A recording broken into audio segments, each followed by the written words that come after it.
let me offer you some advice that I wish someone had offered me before I had children, because I didn't know this, which is this.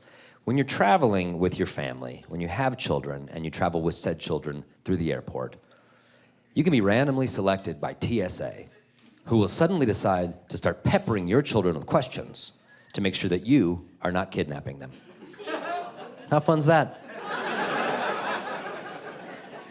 And I didn't know this was even a thing until it happened to my little family at Denver International Airport. We're traveling through the airport, ready to go. To give you an idea of my son Malcolm's desire to talk to strangers that day, let me explain to you his outfit. He was wearing headphones, not plugged into anything at all, fingerless gloves, and winter boots on a 95-degree day. I ask you, is that the outfit of a 3-year-old who'd like to dialogue with a stranger? I'd argue not. And yet, nevertheless, we're passing through security, and suddenly a TSA guy is in Malcolm's face. And he's just like, hey, son, what's your name? And Malcolm's like, Malcolm? He goes, okay, good. Is that your brother over there? He goes, yeah. He goes, what's your brother's name? He goes, Ellis. He goes, okay. Are those your parents? And Malcolm goes, I think so.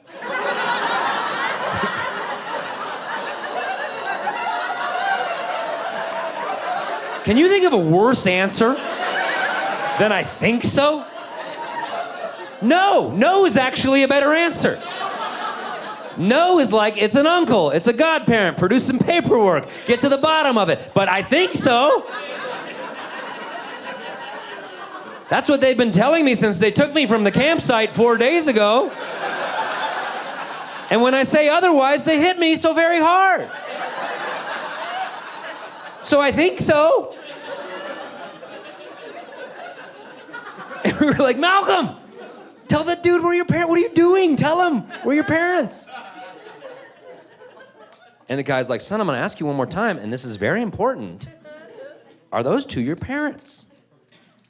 And Malcolm goes, uh-huh. Like clearly under duress. Uh-huh.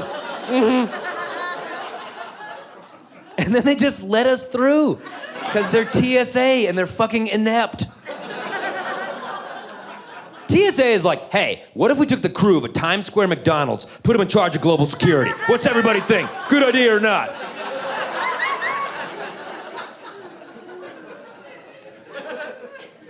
We get through the x-ray machine miraculously. I'm retrieving my bag, and this other dad who was in line, he came up to me and he goes, I'm not gonna lie, dude, that made me nervous.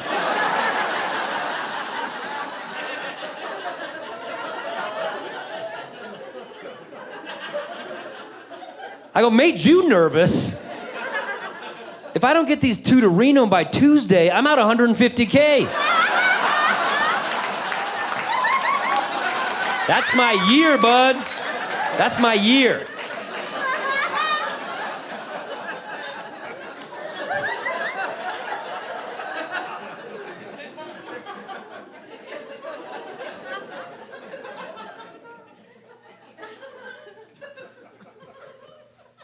The exception to the rule of Malcolm's shyness is women. He likes talking to women. In fact, he'll only talk to women, which I so get.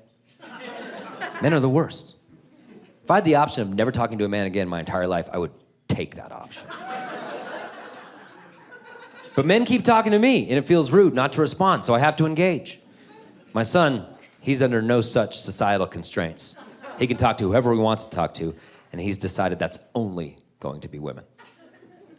So the other day, we were at the park, and we were playing Delivery Guys, because my son will only play working class games.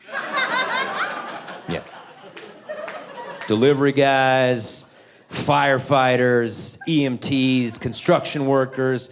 Some lets me know he doesn't respect what I do for a living at all.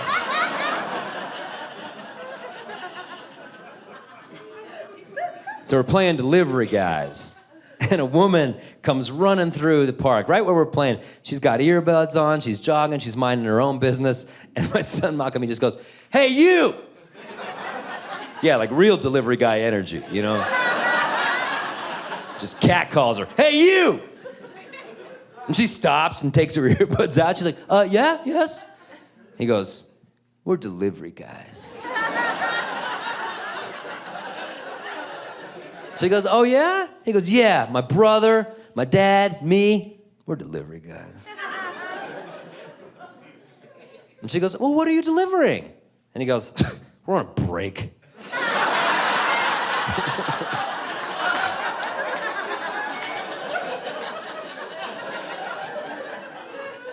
Like, I'm not pretending to know my son's eventual sexual preference, but if he ever decides that it is in fact women, he's already gaslighting at a high school level. Once he figures out that women love it when you tell him to smile more, he's gonna fucking crush.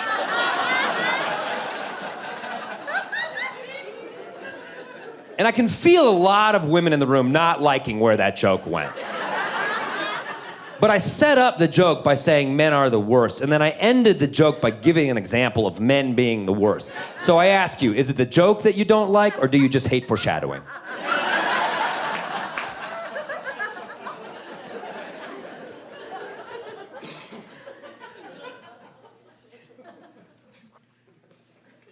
We're done at 2, no more kids. If any of you have more than 2, God bless you. We're done. We have 2, and we're barely surviving. We're husks of people.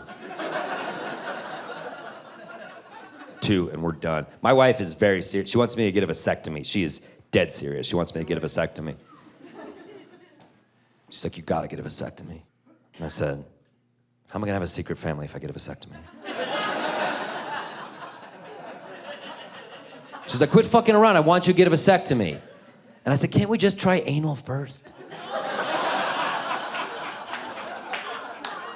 She's like, fine. And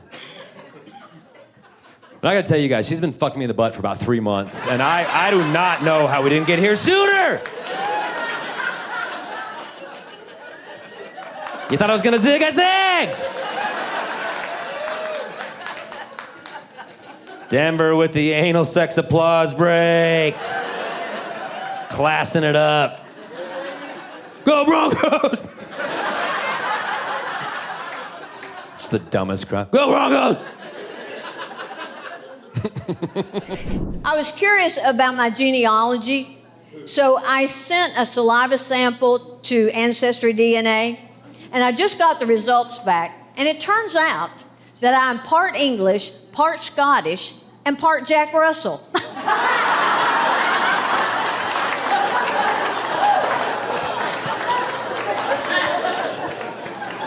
Which explains a lot.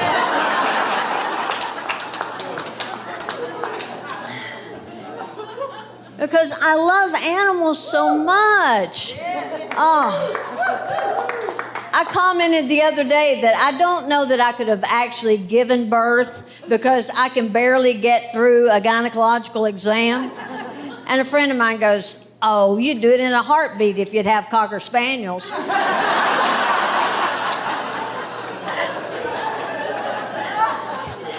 Yes, I would. If I could have puppies, I'd have a litter right here.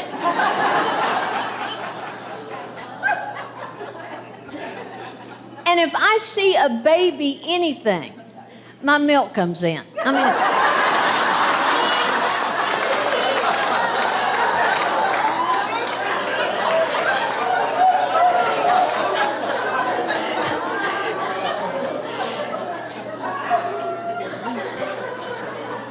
I love them so much. I was down in Tallahassee, Florida, and I'd gone to the duck ponds to feed the ducks. Well, here come a mama duck and a whole bunch of babies, and I'm trying to make sure they all get a bite. And out of nowhere comes this little girl and scatters the ducks. And her mother goes, Amy, don't you chase them babies back in the water without their mama. So in a minute, here come the ducks. I'm trying to feed them. Here comes Amy. Amy, I am not going to tell you again. Don't you chase them babies back in the water without their mama. 10 more times she told that child she wasn't going to tell it again. Finally, I walked over and I said, Amy.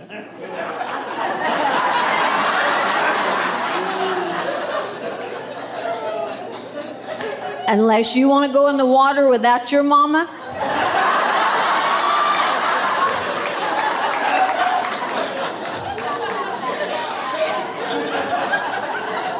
stop it.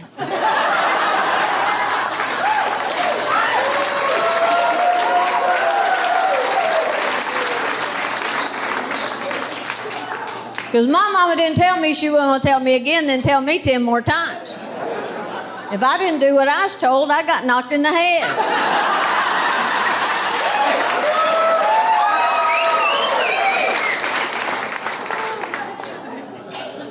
That's why I'm amazed today when I hear these reports that some kid was building a bomb in his parents' garage and they had no idea. If I'd been building a bomb in my parents' garage, not only would my mother have sniffed it out, she'd have stuck it up my rear end and lit it.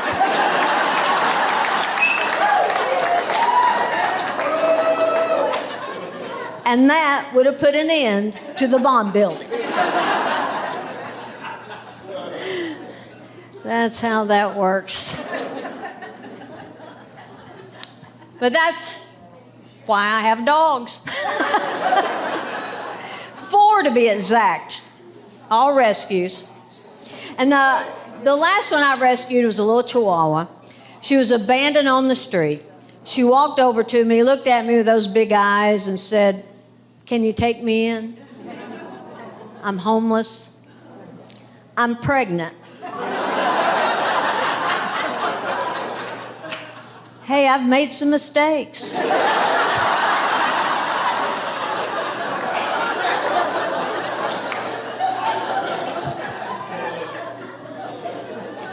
But she had 2 of the cutest puppies I've ever seen. But she has had a terrible time losing the baby weight. So I put her on a diet, but she is such a typical female.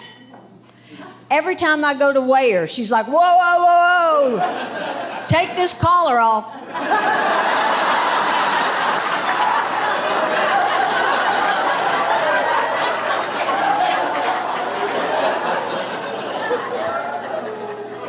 And then I rescued a little terrier.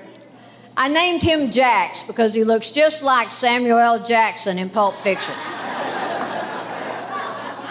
He's like scruffy and wild-eyed and looks like just any moment he could snap. And the first time I took him to the vet, she walked in to give him shots. He looked at her, he cut his eyes back at me, and he said, "Tell that bitch to be cool."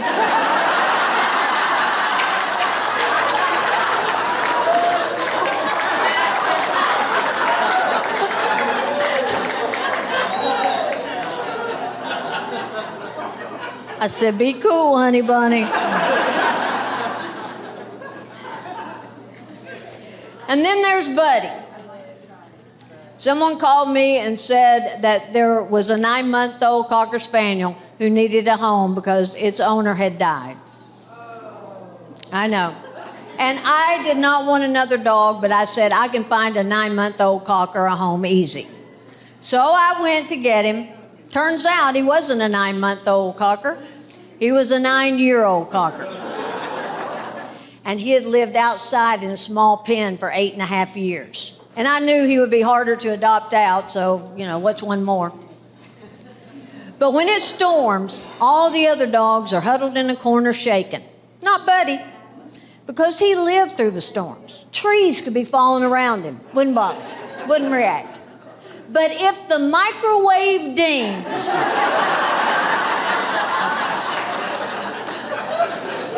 he pees himself.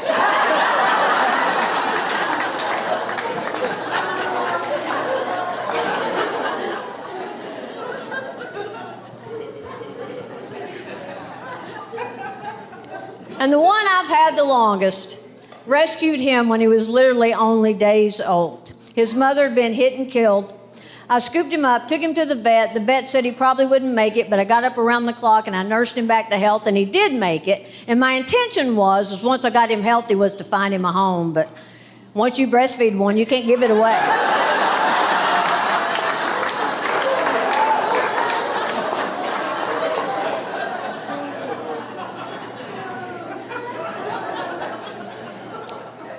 But he is the greatest dog. He has a basset body with a German Shepherd head. And right after he gets groomed, he looks just like Donkey from Shrek.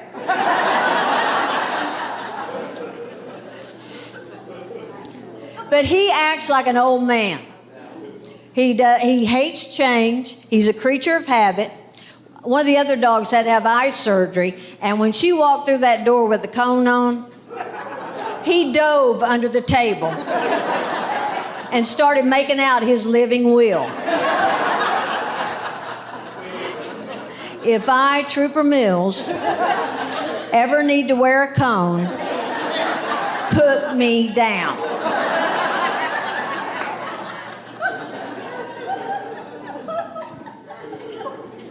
But when I walk through the house, I have 4 dogs right behind me, taking every step I take.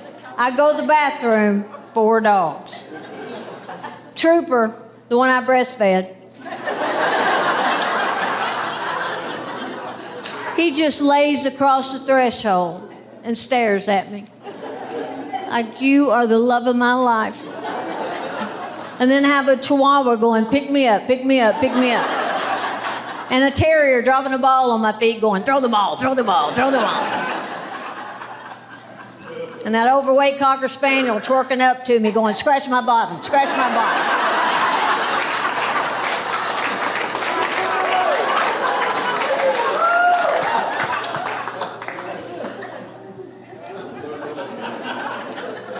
But I know I'm a crazy dog person, but I come by it honest. Everybody in my family, we have ground our teeth down to nubs talking baby talk to dogs.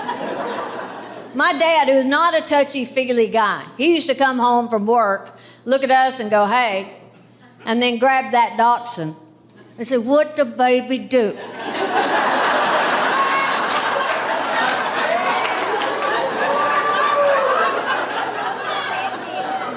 What the baby do today?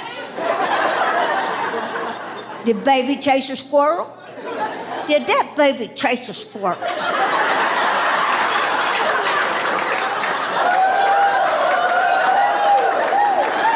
I'm sitting there thinking, maybe I should start chasing squirrels.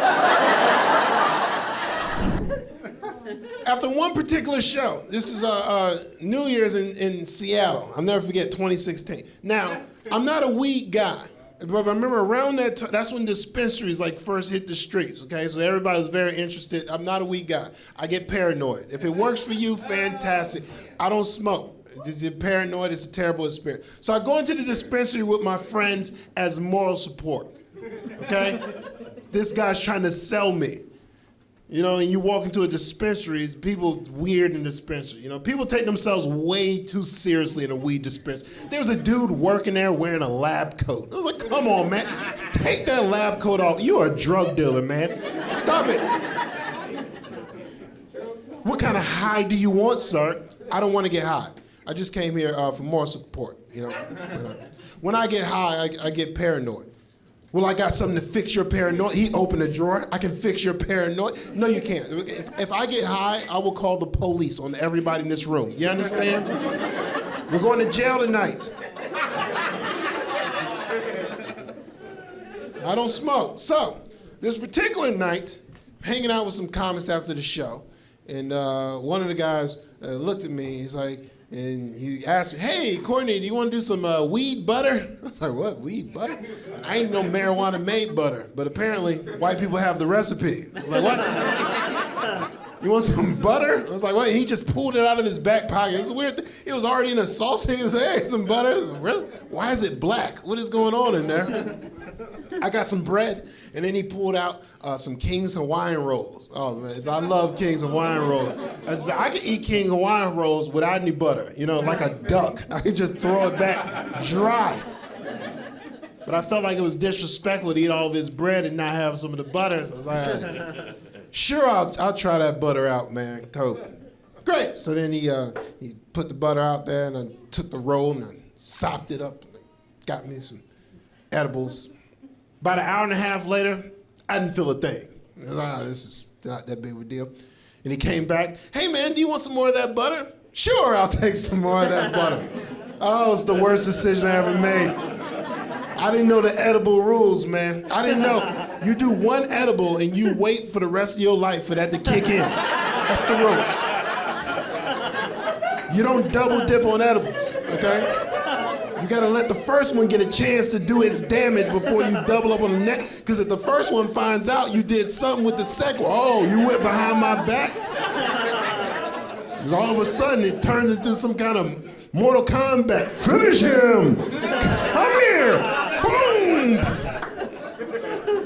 All of a sudden the room started shaking back to front. I'm like, oh my gosh. I'm in the corner wobbling side to side. I had my arms out. I was trying to, what are you doing? I'm trying to stop this room from shaking, man. This is terrible. Hey man, we gotta get home now, man. We gotta go home. We'll leave in a minute. No, I need to go home so I can call the police, dog. This is the worst day of my life. It's terrible. Call me an Uber. I took a 45-minute Uber ride, 3 blocks from my house. It's the worst night of my life. I was so high, I thought the driver was following me home. This is how high I was. I was like, oh my God, how does he know where I live, man? I'm being kidnapped right now. So hey man, take a left. It was like, oh my gosh, I should have had a lunch. If I'd had a lunch, I wouldn't eat so much of that bread, man. This is the worst night of my life. Hey, take a right. This is terrible. I gotta call somebody. You ever been so high? It's like, I gotta call somebody. Like, I don't know, who do you call? But I gotta let somebody know what's going on right now in case I go missing. I need to call somebody.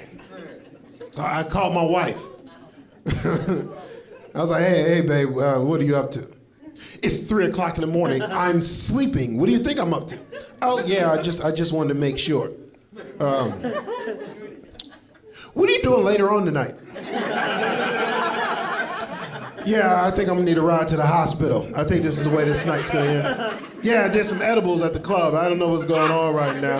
I Googled black people with edibles. They're all confused too. So I was just trying to figure out why I can't see right now. Hey man, take a right. I'm being kidnapped, by the way. Yeah, dude from Making a Murder, he's an Uber driver. This is some weird things going on. Are you high? Yes, I'm high. I'm glad that you asked. And I want him to know that I know that you better not try to kidnap me, dog. Hey, can you stay on the phone till we get home? Just please turn the light on or something. Get home now. She yelled that into the phone. Get home now.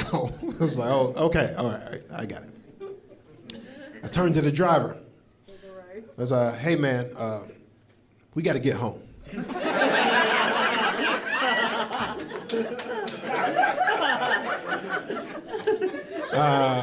No problem. Get out of the car. Oh, we're here? Have we been parked the entire time? Did you bring me to my house? It's a 5-star rating coming your way. Good. I don't know if you ever had somebody waiting for you to get home. That's a scary experience when someone's waiting for you. You ever go to put your key in the door and you go to turn, you don't even get a chance to turn the doorknob. Somebody's waiting on the other end to choke the life out of you. And they snatch the door open. As I turned my key, she pulled the door open from the other side. I was so high, I thought I did a magic trick. I was like, ta-da! Oh my gosh, it's you! Yes, it's me. Oh man, I thought I'd never see you again. It's good to see you. Oh man, what a night we've had.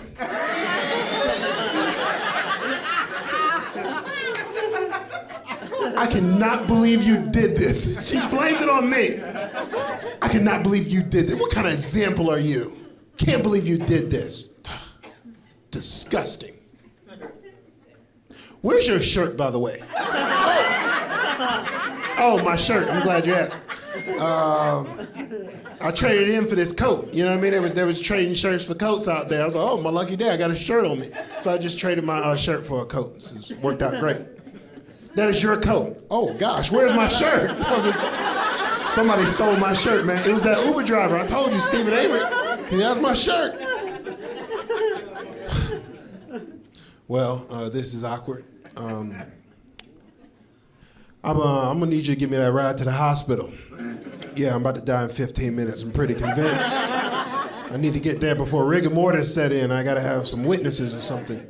I'm not giving you a ride to the hospital tonight. Enough of that. I'm not giving you a ride to the hospital. Well, I'm gonna call the police and they're gonna give me a ride to the hospital.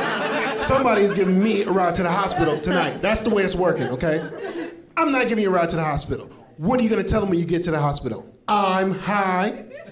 Yes, that's exactly what I'm gonna tell them. But this is not the time to keep secrets, you know what I mean? They're gonna know I'm high. I lost my shirt while I was wearing my coat. They're gonna know I'm high. And if I don't tell them I'm high, you're gonna tell them I'm high because you're a snitch. So, let's get her out to the hospital. It's funny though, because I still have like a primal urge to reproduce that comes out every once in a while, you know? Like I remember a few months ago, I was very, very sick and I had a really bad fever. And I was lying in bed with a fever and I was just like, I told my girlfriend, I was like, bring me my son. Give him my USB stick, it has all my saved games on it. Tell him to continue my legacy. She was like, I will get you an Advil, I'll do that.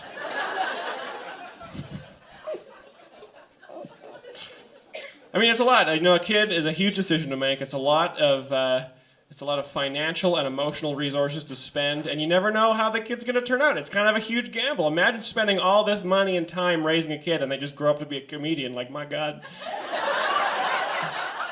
what a disaster.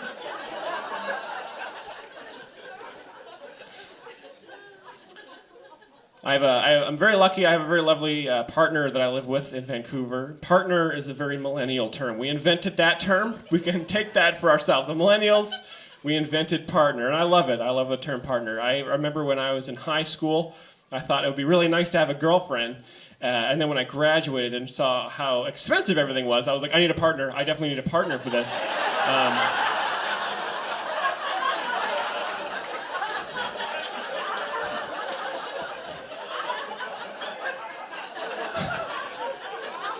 Like, it's kind of romantic, too. It's kind of a romantic term. It's almost like, you know, it implies, like, if I go down, you go down with me. Like, let's go out of business together.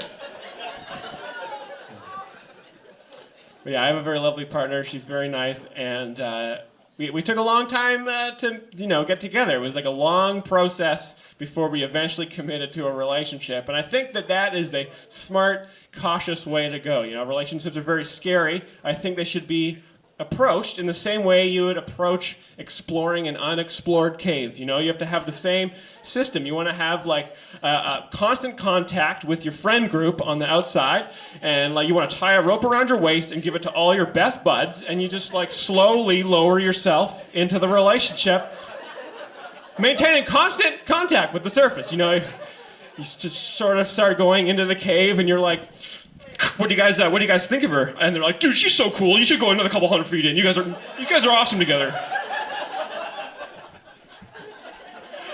Well, we're about 300 feet down. There's a lot of bats down here, and there's a lot of bats. Oh my gosh. We'll save you. You know, I think that's the way you should approach a relationship, but everybody's got that one friend that's like, is that a cave? And they just dive.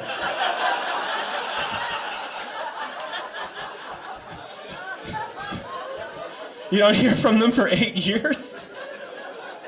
And then they wash up somewhere on the beach. They cough up a wedding ring like, what was that?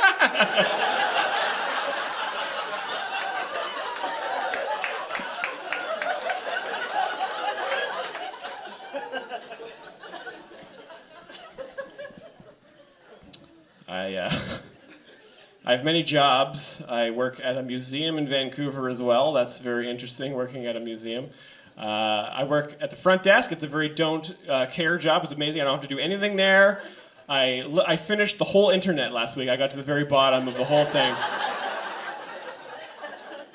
Like, it's amazing working where there's no stakes, you know? Like, I'd never try even slightly at my job. You know, some people approach the desk with, like, weird coupons. They're like, it's a 2-for-1, but there's 3 of us. I'm like, it's free for all of you. I can't do that math. Like, that's... What a genius. There's a couple awkward discounts I administer, though. At the seniors discount, I know is awkward. You know, you don't want to just assume someone's old. You know, you don't want to have like a wrinkle scale in your head and just assume someone is a senior. They might get offended. So I always ask, like, I might ask some leading questions to find out if they're old. I'll be like, hey, so do you own a house?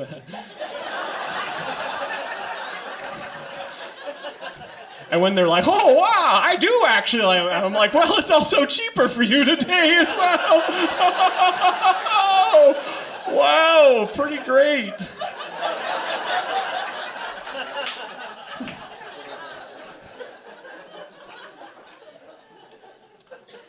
The most awkward discount I administer, though, is definitely the discount for Indigenous people.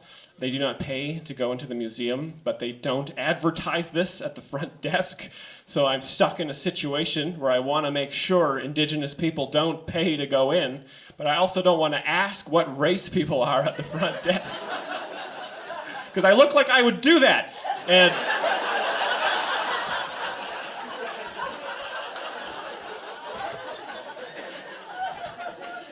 like, I don't want to be sitting there like, oh, excuse me, sir, are you Indigenous? And he's like, oh, actually, no, I'm Mexican. I'm like, full price for Mexicans.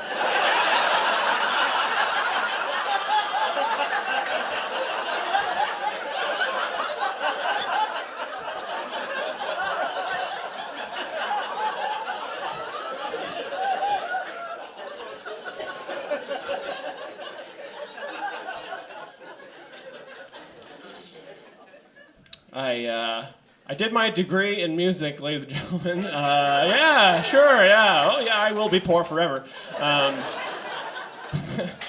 It's tough, you know. It's tough having a degree in music and applying for jobs because I always have to apply for, like, the lowest tier job at a place because I don't really have any skills, you know, and it's tough to not be sarcastic because a lot of these very low-level positions still want you to prove that you're, like, physically, spiritually, emotionally dedicated to this stupid job for money.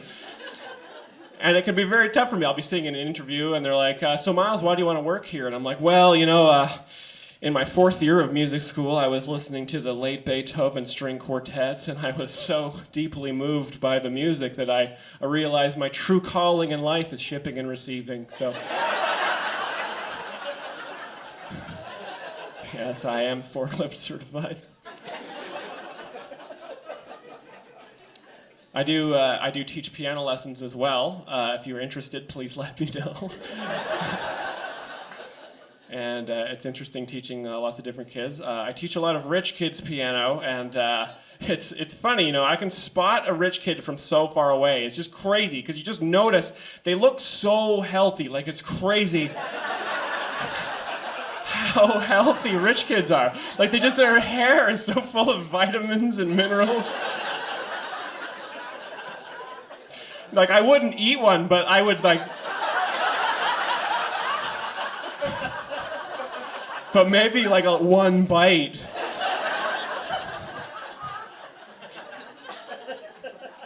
It's very hard to... teach rich kids piano because they don't respect me at all because they know that their dad can buy and sell me. It's very hard to intimidate them, you know. And like I remember I teaching this one kid, and he literally said, "Are we done here?" And I took a deep breath and I was like, "How am I going to scare this kid into being afraid of me?" And I was like, "You know, you'll probably never actually see a mountain lion, but."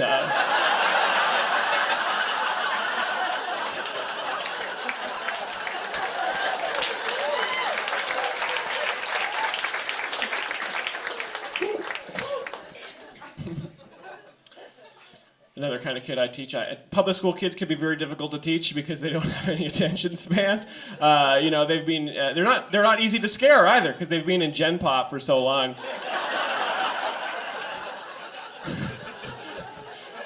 I can't scare them into practice. I was teaching one public school kid something on the piano, and he just laughed in my face like the Joker. I was like, "Oh, you have to play here on the music," and then he was just like, I was like, "What is funny that happened?"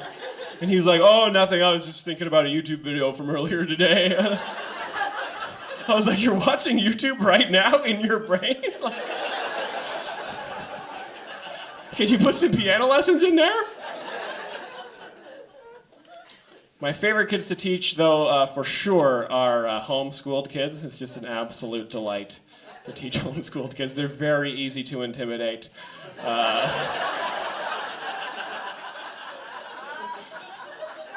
It usually goes something like this. I'll be like, "Have a seat at the piano, Abraham."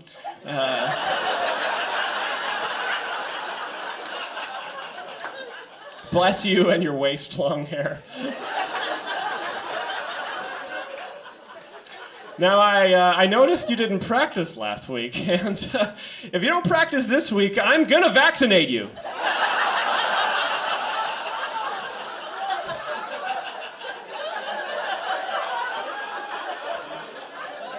I'll do it.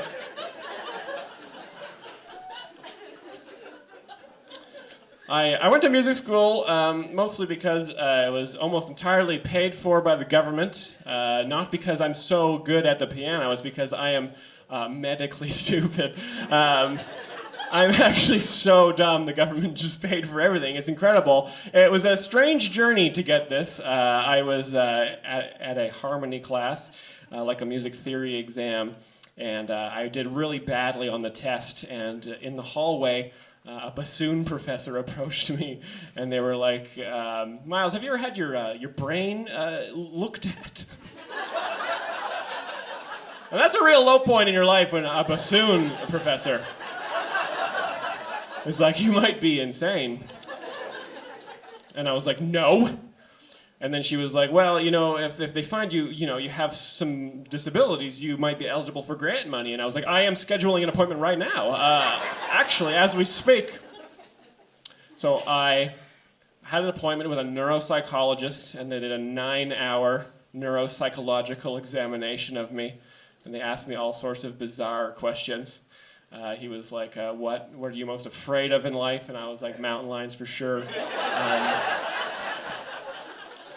And then he would write in his little notebook for a long time. And he was like, "What are your plans for the future?" And I'm like, "I don't know, I'm only 24. And he was like, "Oh, all right."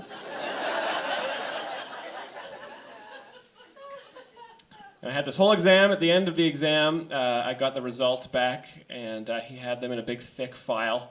And he says, "Myles, the results are in, and yeah, you're going to be getting that grant.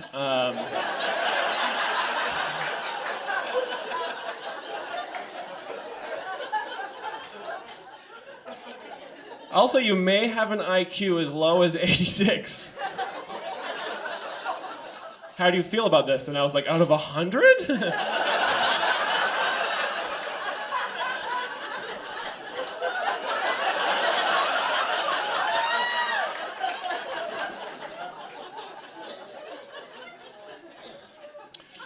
So I got my grant, and I'm so happy, and I'm sitting at home, and I got a letter in the mail from the doctor, and it's an invoice for the exam. It's $2,000. And I was like, "Oh my God. Like, I don't know how I'm going to pay this." And I got so mad. I couldn't believe it was so expensive. I thought this was going to be paid for. I'm disabled. And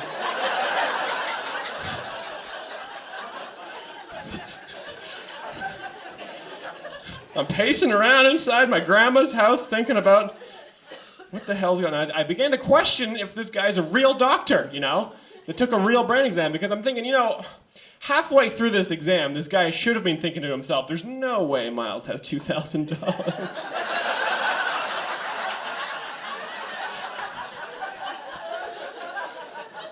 And by the end of the exam, he should have been realizing there's no way Myles will ever have $2,000. So I got it in my head. I said, you know what? I'm going to issue my own IQ exam for this doctor. It's my own test to him. My test is, can this smart doctor get $2,000 out of a man with an 86 IQ? And so far, it's been 10 years. So checkmate, Dr. Dum Dum. When you debate your life, when you go back and forth in your life, you don't know if you're going to live or die. You realize a lot of things, great things that happen in your life and terrible things that happen in your life. And one thing that stood out to me is my parents never told me they loved me till I was 29 years old. And it really messed with me in the hospital, right? So before I get into that story, I got to tell you about my parents. If you haven't seen my last special, my dad is black, born and raised in Louisiana, has a PhD in nuclear physics, and served our country in the Army, people. Right.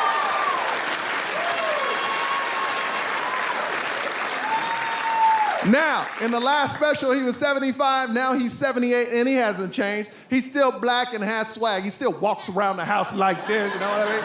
And he's always laughing like, yeah. And always pointing at random shit that's not there. Just like, Now, my mom, she was born and raised in Korea, South Side.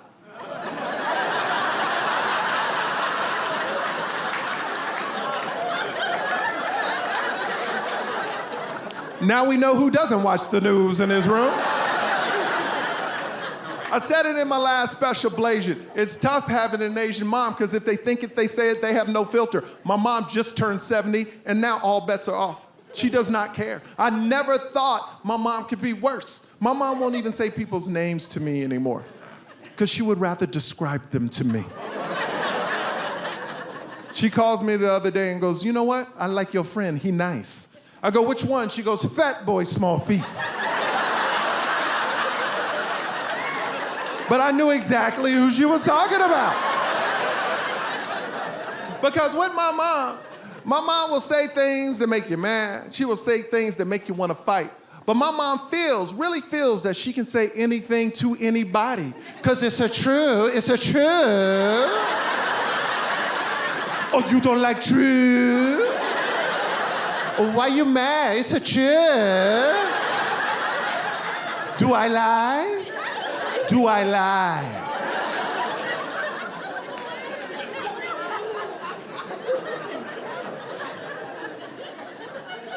My mom got in a fight with my wife. Now, full transparency, my wife cooks like once every couple of, once.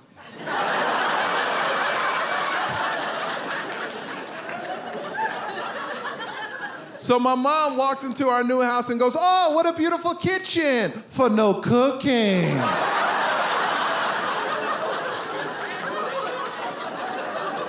I go, Mom, you can't say that in my house. No, not to my wife. She goes, why? It's a truth.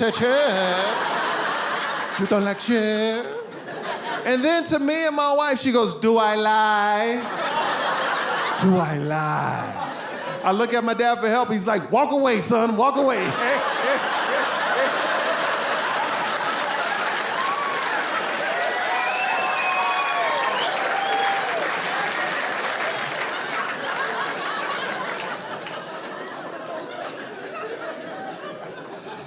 My wife, she's white.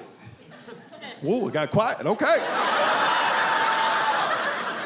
But my wife is just not white. She white. Now, I know a lot of people in here are white, and you're questioning yourselves right now going, am I white? No. My wife is whiter than you. My wife is from Gillette, Wyoming white. You hear that? When white people in Timmy like, damn. That's white. But we got a beautiful family, man. We got 2 kids. My son is now 5, my daughter's 2, and they're black, white, and Asian. That's right. We gave birth to pandas.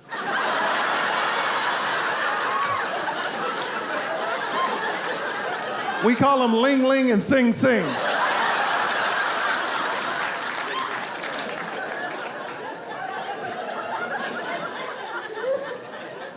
And my last special, I talked about this when my son was born, because I didn't have a daughter at that time. When my son was born and the doctor handed me my son. It's crazy as a father because I knew I would die for him, right? And I don't even know this dude. He could be a terrible human being, but I would die for him, you know? But when they handed me my daughter, oh, it was different. I was like, oh, okay. I would kill for you. I became a murderer overnight. Because the family dynamic to me is crazy. Like, I would die for my son, I would kill for my daughter. But here's what's crazy. I wouldn't kill for my wife. Because that's not my job. That's her father's job. I don't want to step on anybody's toes.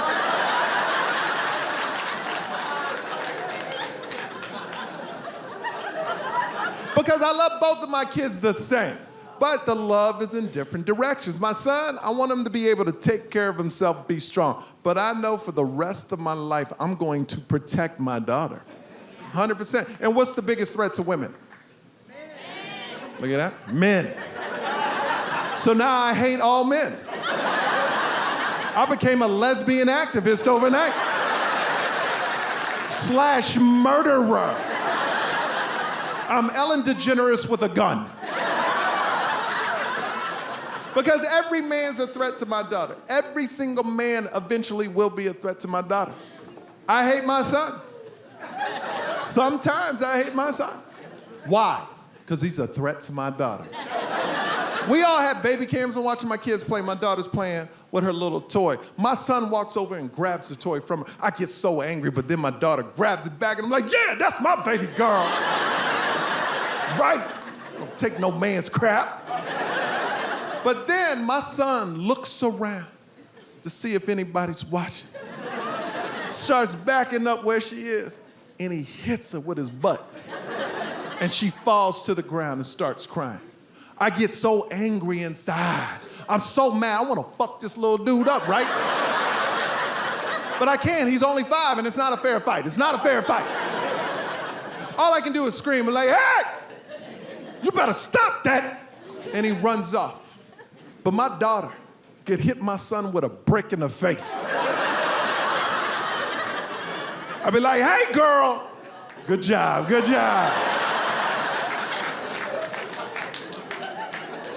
Because a daughter makes you a better man, 100%, 100%.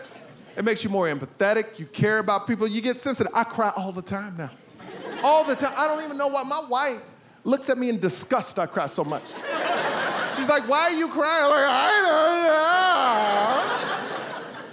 know. I've never seen my dad cry once, but I cry all the time. And then it hit me. Every generation of father gets softer and softer and softer. It means things are getting easier. My black grandfather was born in 1902 in America. Went through injustices you couldn't even imagine. My dad went through segregation, still got a PhD in nuclear physics, and had to march just to drink out of the same water fountains as everybody else. That's right.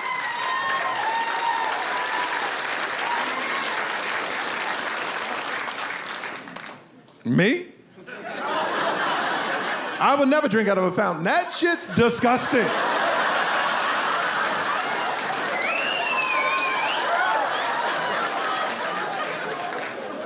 But my dad, man, I can't take him to the park because he has to drink out of every freaking fountain. I'm like, you fought for this? He's like, I deserve this, son. I deserve it.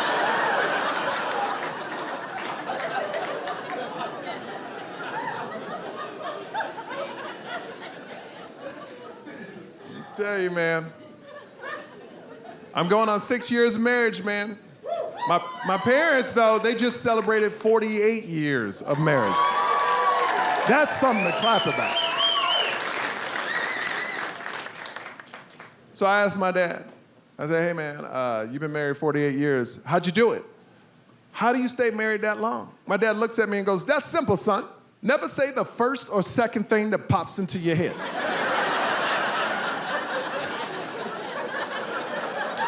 You always say the third. I go, what's that mean? He goes, well, the first thing, you will get a divorce. The second thing, you are on the couch. But the third thing, happily ever after. I'm 6 years in, I don't get it. to about a month ago. Me and my wife are driving to Vegas. She packs a cooler of food for our 2-year-old daughter. We get to Vegas. My wife opens up the cooler and goes, "Oh my God, the food all melted." I look in the cooler and notice she didn't put any ice in it.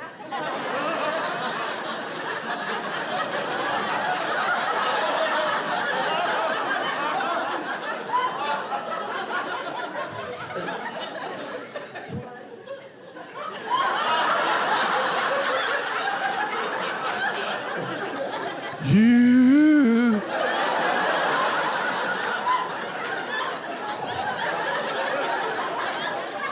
I manned up though, you know, hey baby, yeah. You didn't put any ice in the cooler. My wife looks at me and goes, "You don't need to put ice in a cooler. It's a cooler, duh."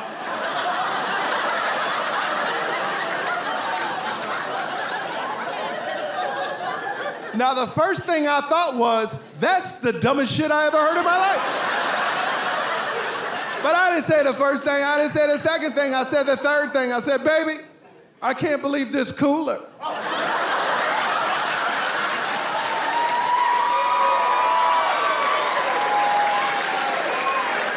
is broken."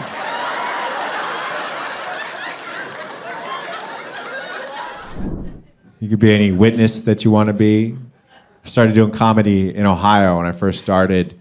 My friends and I, you're always a broke person as a comedian, looking for ways to make money. Well, my one friend told me about this thing where you can sue somebody on court television, and the court show actually pays whoever wins, and it doesn't go on anybody's record. So we started just making up cases to sue each other, and then just split the money and make sure the plaintiff wins. I was a witness on Judge Alex.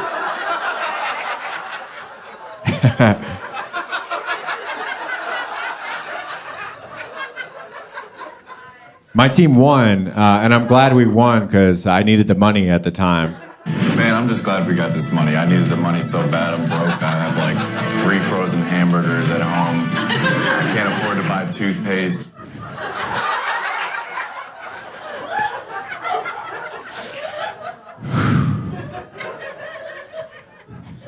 You could be any plaintiff that you want to be. I was on Judge Joe Brown as a plaintiff. You can be any defendant that you want to be. I was on Judge Alex again as a defendant. I went a few years later. I used my middle name to slip past the producers. And this one I played a promoter. I was supposed to promote my friend's Battle of the Beards contest, and I kind of just blew him off and didn't do anything. And when I got to court, I really didn't have much of a defense at all either. And Judge Alex was not impressed with me. To me, I just think communication was failed. Communication was failed? I agree. What does that even mean? I don't know. I just think it was just a misunderstanding, and I don't understand why it's got to be like this. How much weed do you smoke?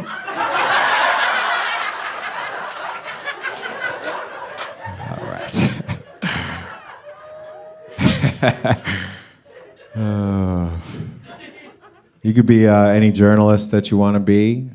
This is a company called Monet. They're a multi-level marketing company, aka a pyramid scheme, where the only people who make money that work for them are the people at the top of the pyramid, all the executives.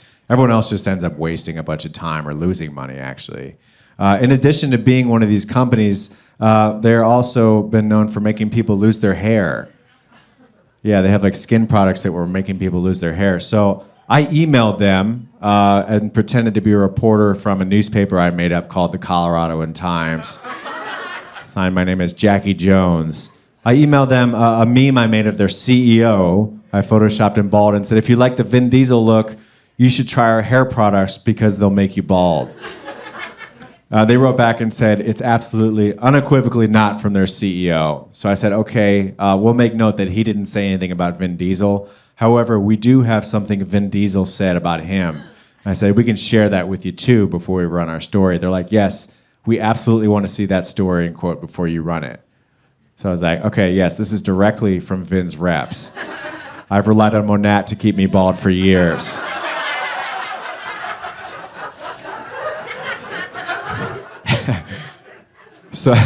So, after this email, the next email I got was from their lawyers. And they sent me a multi-page demand letter. It mentioned Vin Diesel like 6 times. And they said that you can tell it's not their CEO by a simple Google search. They said if Jackie or the Colorado Times publishes this, they'll take swift legal action. And then they gave me a deadline to confirm that I won't publish this. And then they said if you have any questions or want to address this issue further, please contact us or have your attorney do so. So I had my attorney do so.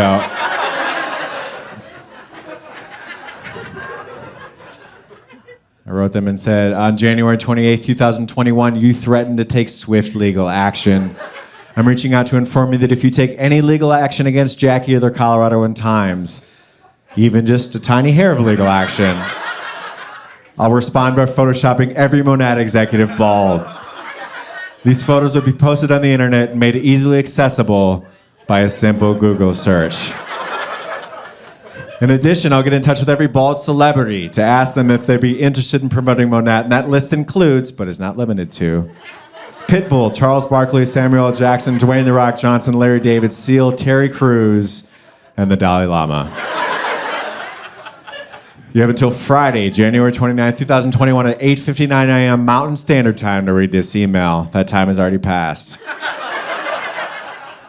If you have any questions or wish to address this issue further, please do not hesitate to contact a Jones. Sincerely, Jackie Jones. Jones, Jones & Jones, LLC, attorneys at law. You mess with Jones, you get the Jones.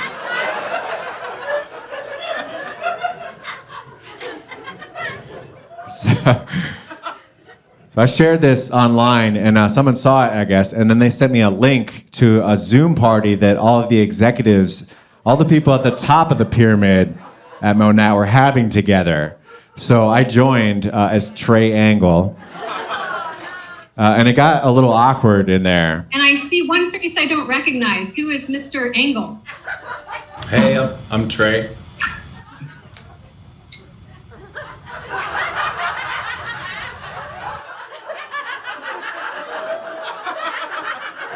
And they removed Trey from the meeting. So I tried rejoining. I changed my name really quick and tried to rejoin, and they let me back in.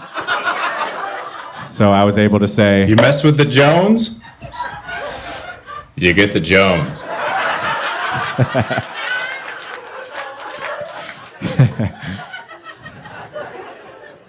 you could be anything. You know, it's crazy. I've been doing comedy actually 14 years ago. Around 14 years ago, I started doing stand-up comedy. And then, yeah, thanks. Then I started pretending to be other people, all these things. And I've always wanted to be a professional stand-up comedian. That was the thing I wanted to be the most. So by pretending to be all these things, eventually I think I did become the thing I wanted to be most. And that's because all of you are here. Yeah. Thank you. You validated me. I made it. I don't know. Do you know how procreation works, right? No. You know that there's like a million sperm that go swimming towards that one egg, competing to see which one can fertilize that egg? Yeah. I am amazed that yours won. Yeah. I want to be canceled. Here's the deal. Canceled comics sell more tickets than non-canceled comics. Don't you understand what's happening? People get canceled on purpose, and people get, ooh, I hate that guy. Here's some money, guy I hate. That's what happens. But the problem with me is I've done stand-up comedy for 33 years, and I've only made fun of myself. I've never looked at another person and made fun of them. I've never made fun of race, religion, sexual, nothing. But I want to be canceled. But I can't. I am the Matchbox 20 of comedy. You'll enjoy me. You'll probably vacuum your apartment to me. You're gonna have a wonderful time tonight. But when you leave, you're gonna be indifferent. And I've accepted that. And I could tell right now, you look pretty young. Matchbox 20 was very popular in the 90s. I don't have a lot of time for crowd interaction, but I could tell immediately you're like, Matchbox what? I wanna push you around, yes I will, I will. Kid's not allowed his phone, he was about to Shazam me singing. Okay, so I don't know, how old are you? I'm 23. 23, so 23, great age. It's the last time I'll talk to you throughout the show, but thank you for that. Okay, so I'm not 23, but, okay, I don't know anything more than you. I'm not smarter than you. I would never lecture you. Life to me is like a Netflix series. I'm just 30-some seasons ahead of you. Okay, so I have some spoilers. Even hearing that song, I realize how old I've become when Matchbox 20 is an old reference. It's not like I said, you know, Toto, Steely Dan. I didn't even do that stuff.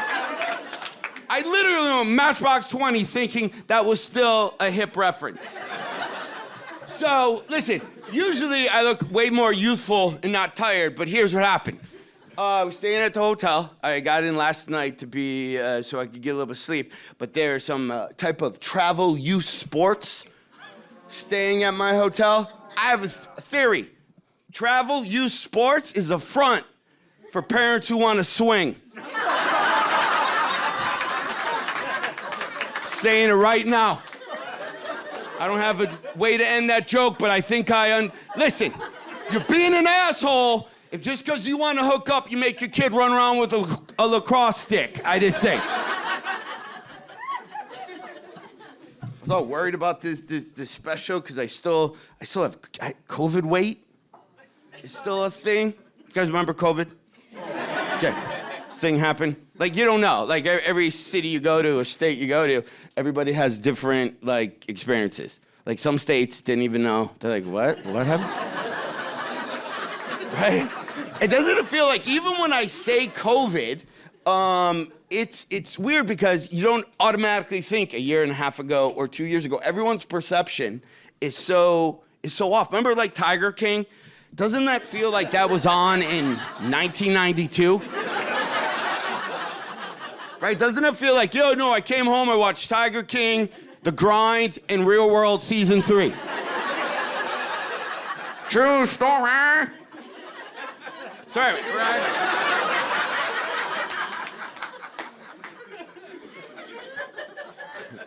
By the way, we're getting it hot enough in here to do a little hot yoga after the thing, just to let everybody know. Once this room gets 140 degrees, we're gonna pass mats out to everybody, and we're gonna start with some stretches, and then we're gonna kind of go. That's why it's that hot in here. Right? So, but no, COVID was like, so I gained 20 pounds over COVID, maybe even 25. And I don't do 25 pounds well because I'm little.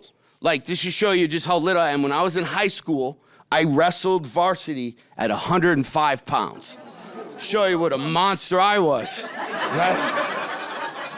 I even jumped up to 112 to see what those Vikings had in them. See what the real men were like up there at 112, right? So an extra 20 pounds on me with skinny legs and skinny arms. I just goes right here. I just look like Kermit the Frog, right? And so, you know, COVID lasted a while. I had a lot of smoked Gouda. Literally, I was up to a puck a night, easy, a puck of a night. So it's all right here. And then once COVID kind of whatever, I started doing a lot more corporate events, and they kind of make you dress like an adult when you do those.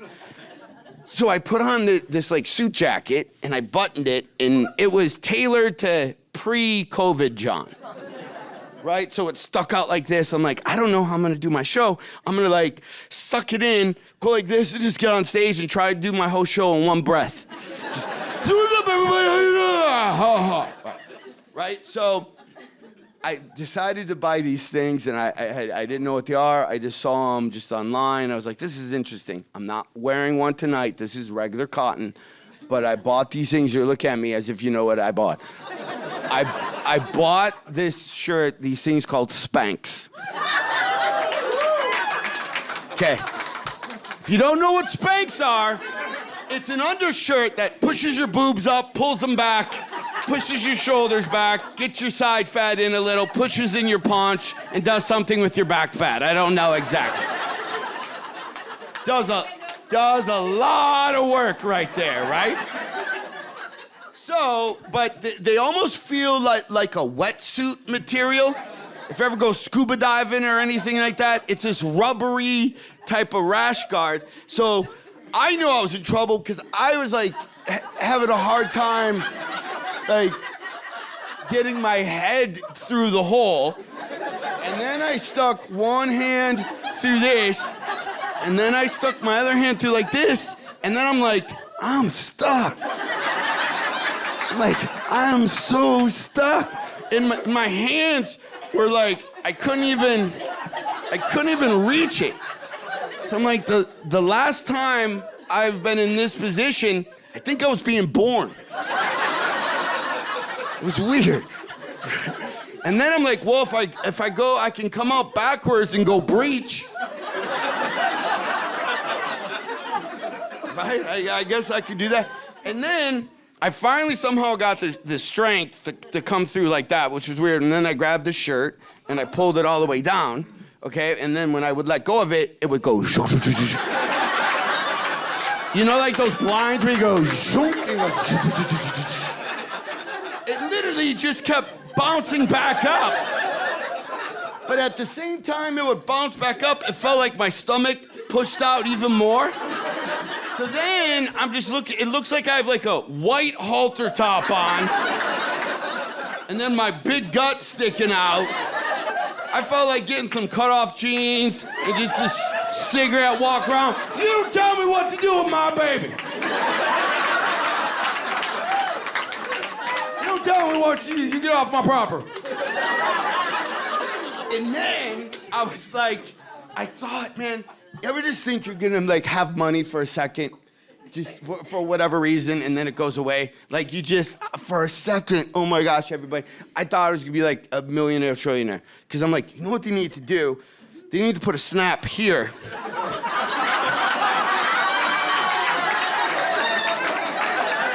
And then I'm gonna put a snap at the back. I could just find a way to snap these two together.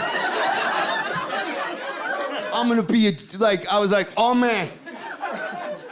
Come out of the bathroom, tell my wife that story. I'm like, I just invented this thing. It's gonna be a button. I'm gonna snap it. It's gonna like that. We're gonna be millionaires. My wife goes, did you date anybody in the 80s?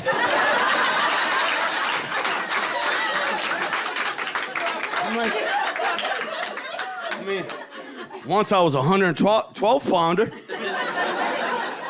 She's like, yeah, it's called a bodysuit. That snap's been there forever. I'm like, well, I never got to the snap level of the date.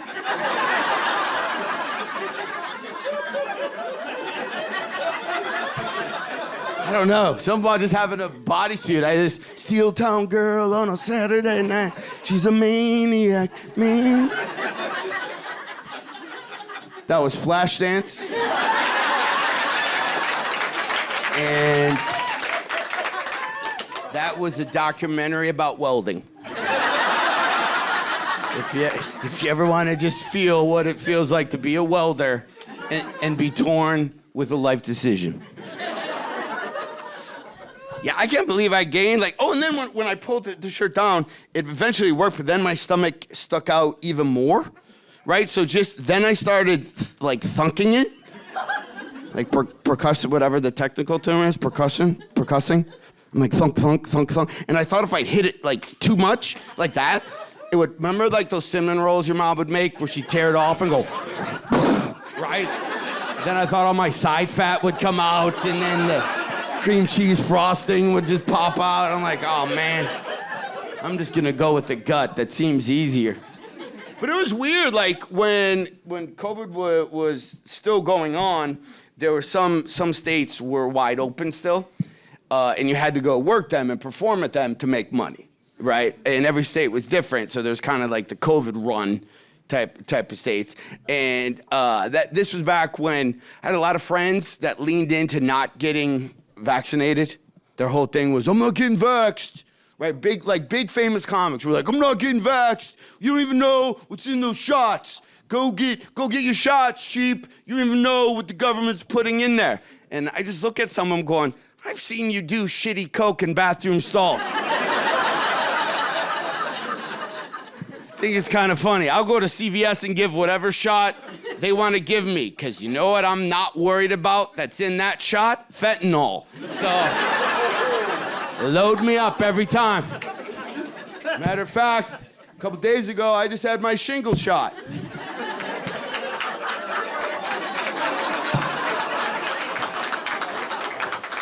Holy crap, I don't know if you ever had that. Let me just tell you right now, you go, I'll take the shingle shot, they take the dullest ballpoint pen they can find, and they stab you with it. That's exactly what they do. The guy takes a pencil from his ear and just stabs you. That's a single shot. I mean, I'm 53. I got a circle. I don't know. I got a vaccination when I was in elementary school. I still have the scar. It's a circle with about 20 little dots on it. I think it was for smallpox. I don't know when they did that or how horrible that was. I think we just walked into school one day and the principal was like, hey guys, everybody just go in the library. We're getting class pictures. And everybody's like, okay. And there were dudes in deer stands. This is the Hunger Games before Hunger Games is even a movie. Don't go to the library. Right, but then I got called to ask to perform at places, and you were like, but aren't you afraid of COVID? Like, no, there's no COVID here. Like, I landed in Florida, and I got off the plane there, and the guy who picks you up for that club, just is close talker, just gets right up to you. Hi. Good, going. It's gonna be a good week. Hey, afterwards, the staff's having an apple bobbing competition. Sounds horrible. I won't be going. Okay. Want my chapstick? No, I'm good. COVID. Because I live in Michigan where they just scared the crap out of you. Just every time you turn on the news, don't go outside! Do not go outside! If you have a dog, your dog stays outside for 2 weeks. You want to feed your dog, you buy food on Amazon, send it, your dog will eat through the box.